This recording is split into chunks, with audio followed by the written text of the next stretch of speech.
내가 여호와를 기다리고 기다렸더니 귀를 기울이사 나의 부르짖음을 들으셨도다. 나를 기가 막힐 웅덩이와 수렁에서 끌어올리시고 내 발을 반석 위에 두사 내 걸음을 견고하게 하셨도다.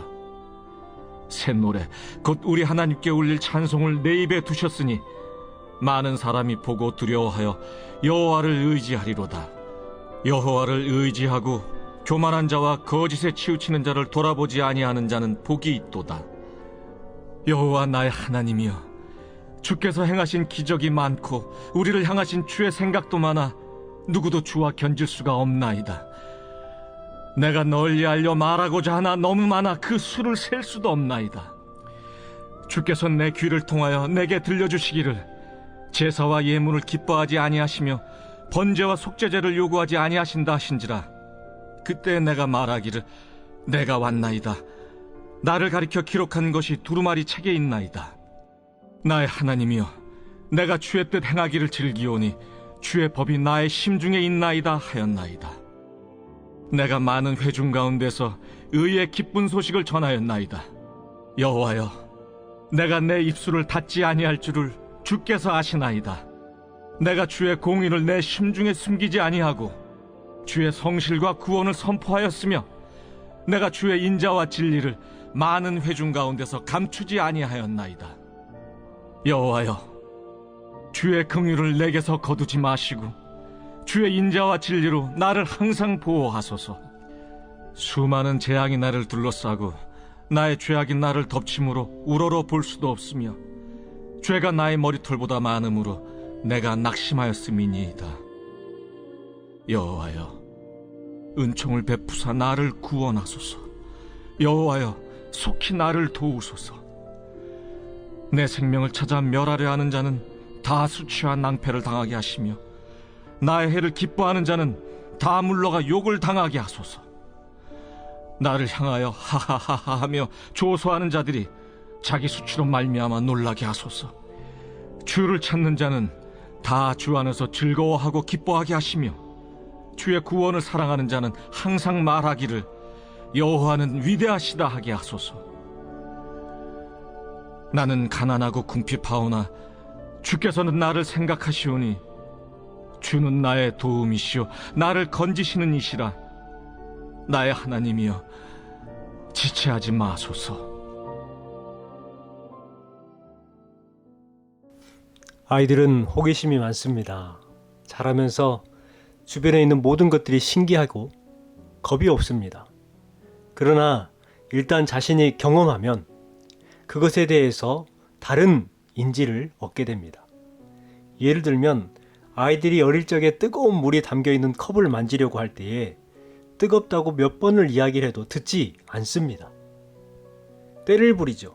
그러나 직접 손으로 만져서 그 컵에 들어있는 것이 뜨겁다는 것을 알게 되면 아이는 그때부터 그 뜨거운 컵에 대해서 다르게 생각하게 되는 것입니다.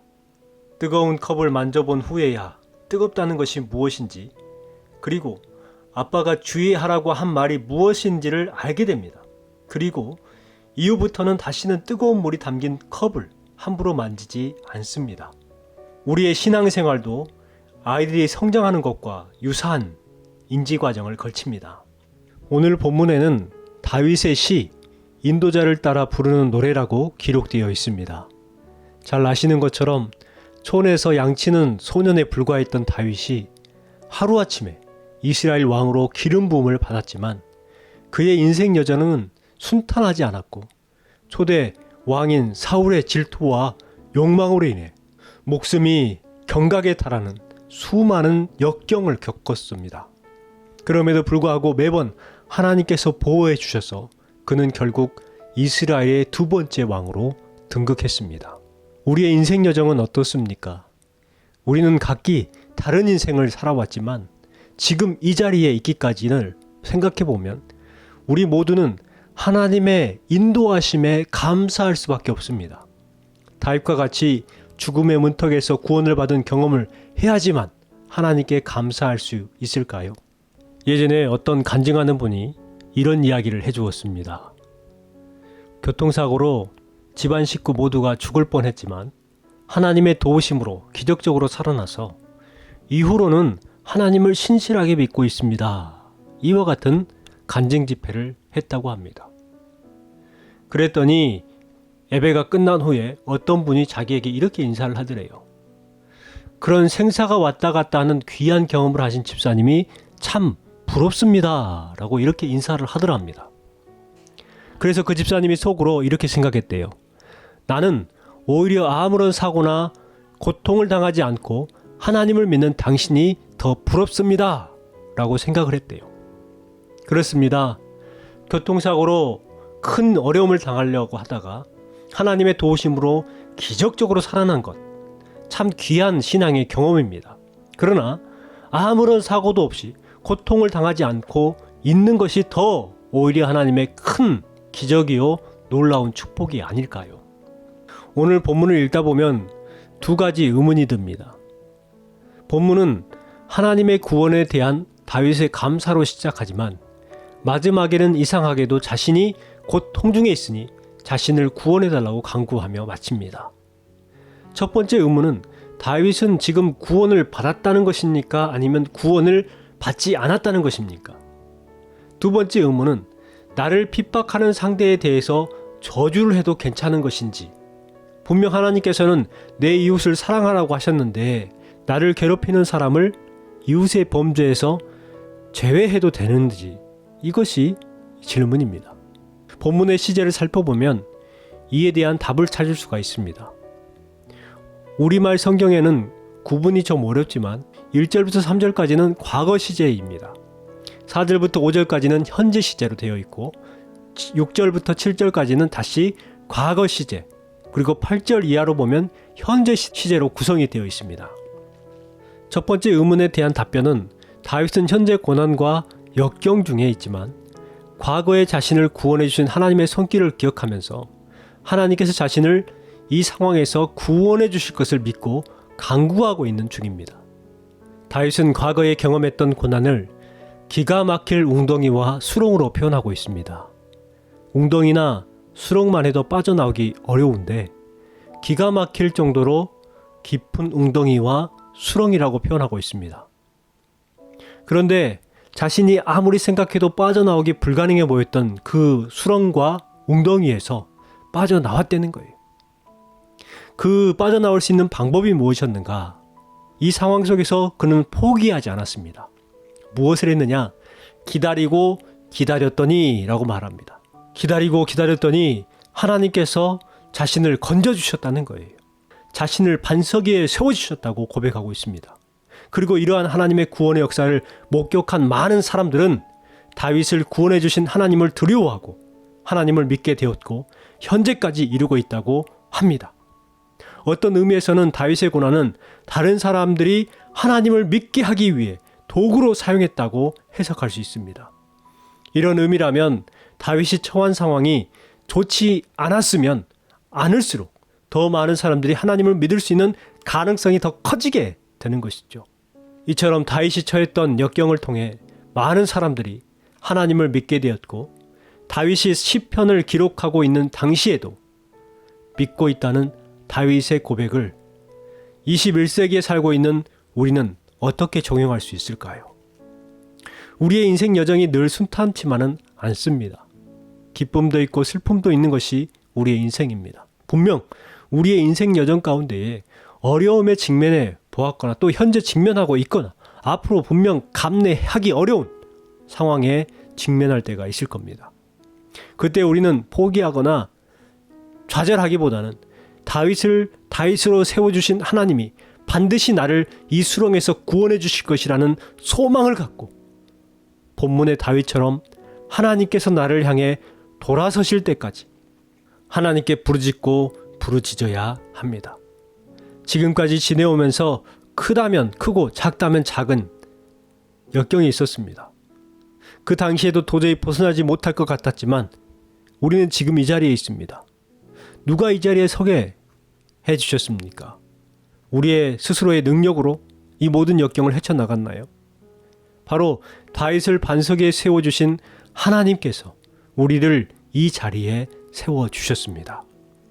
오늘 본문 4절에는 시편 1편을 떠오르게 합니다. 여호와를 의지하고 교만한 자와 거짓에 치우치는 자를 돌아보지 아니하는 자는 복이 있도다 말씀합니다.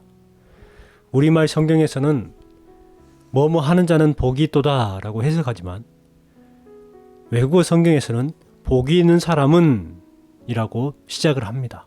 즉 본문은 시편 1편 1절에서 2절을 요약한 것과 비슷합니다. 복이 있는 사람은 여호와를 의지하고 교만한 자와 거짓에 치우치는 자를 돌아보지 아니하는도다 라고 해석할 수 있습니다. 여러분, 우리가 어떻게 해야 하나님을 신실하게 섬기며 그럼에도 불구하고 찬양하는 삶을 살 수 있을까요? 우리가 지난 한 해 동안을 돌아보면 참 어려운 한 해를 보냈습니다. 그럼에도 불구하고 찬송할 수 있는 믿음을 우리에게 허락해 주셨습니다. 찬송하는 삶을 살아야 하는 이유가 무엇일까요? 먼저는 주의 건져주심과 기적을 베풀어 주심 때문입니다. 다윗은 과거를 회고하며 지난날 여호와께서 베풀어 주신 은혜에 감사하며 찬송하고 있습니다. 다윗은 인생에서 어려운 순간에 직면할 때 하나님께 도움을 구했고 하나님의 응답을 바라며 기다리고 또 기다렸더니 주님께서 돌아보시고 부르짖음을 들어주셨습니다. 기가 막힐 웅덩이와 수렁에서 끌어올리시고 발을 반석에 두사 걸음을 견고하게 하셨어요.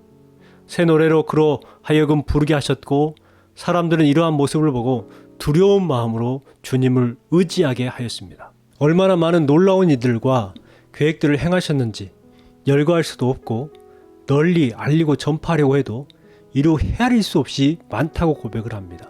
끝이 보이지 않는 코로나 바이러스가 답답하게 하고 삶을 지치도록 합니다. 우리는 그렇게 힘든 하루하루를 보내고 있지요. 그럼에도 불구하고 하나님을 향한 믿음과 신뢰만큼은 결코 놓치지 않아야 합니다. 슬픔과 탄식 대신에 감사와 찬양을 내 입에 두셨기 때문입니다. 하늘을 두루마리 삼고 바다를 먹물 삼아도 다 기록할 수 없을 만큼, 그리고 저 하늘 높이 쌓을지라도 다 쌓을 수 없을 만큼 엄청난 기적을 하나님은 나에게 행하셨기 때문입니다. 두 번째, 주일의 성실하심과 구원을 행하심 때문입니다.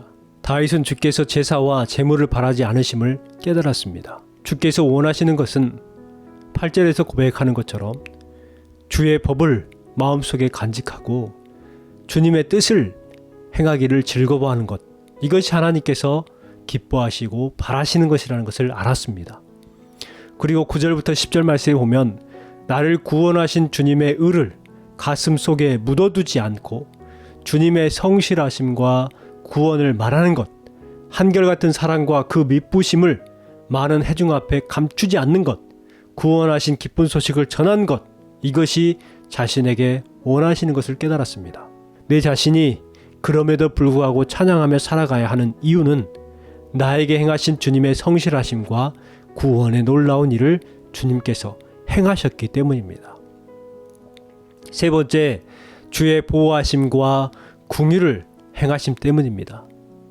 지난날의 삶을 회고하면서 자신의 기다림에 응답하사 놀라운 기적을 행하신 하나님을 찬양하던 다윗의 신앙 고백 위에 11절 말씀에 여호와여 주의 긍휼을 내게서 거두지 마시고 주의 인자와 진리로 나를 항상 보호하소서라고 기도합니다. 다윗이 겪는 인생은 만만치 않았어요. 그래서 그는 낙심했습니다. 다윗이 겪는 인생은 만만치 않았습니다. 그래서 그는 낙심했습니다. 자신의 생명을 찾아 멸하려 하는 자들과 자신의 해를 기뻐하는 자들과 하하 하하하며 비웃는 자들과 적극적으로 자신을 해치려는 자들 때문이었습니다. 그럼에도 불구하고 다윗은 주를 찾는 자는 다 주 안에서 즐거워하고 기뻐하게 해달라고 기도합니다. 여호와는 위대하시다 노래할 것이라고 말합니다. 비록 가난하고 궁핍하지만 그럼에도 주님은 자신을 생각하시며 도우시며 건지시는 분이시기에 노래할 것이며 기뻐할 것이라고 고백합니다. 내 자신의 삶 가운데에 그 어떤 거센 풍랑이 덮친다 할지라도 다윗의 기도처럼 주님의 긍휼하심을 나에게 거두지 말아주시고 한결같은 사랑과 미쁘심으로 언제나 나를 지켜주시옵소서라고 기도해야 합니다. 왜냐하면 주님의 긍휼은 거두어지지 않고 내 자신은 여전히 주님의 인자와 보호 안에 있기 때문입니다. 전능하신 하나님을 믿음으로 바라볼 때에 하나님의 역사를 보게 될 것입니다. 오늘도 지나온 날들을 돌아보면서 은혜의 흔적을 인하여 주님을 찬양하며 긍휼의 은혜에 찬송하며 살아갈 수 있기를 소망합니다.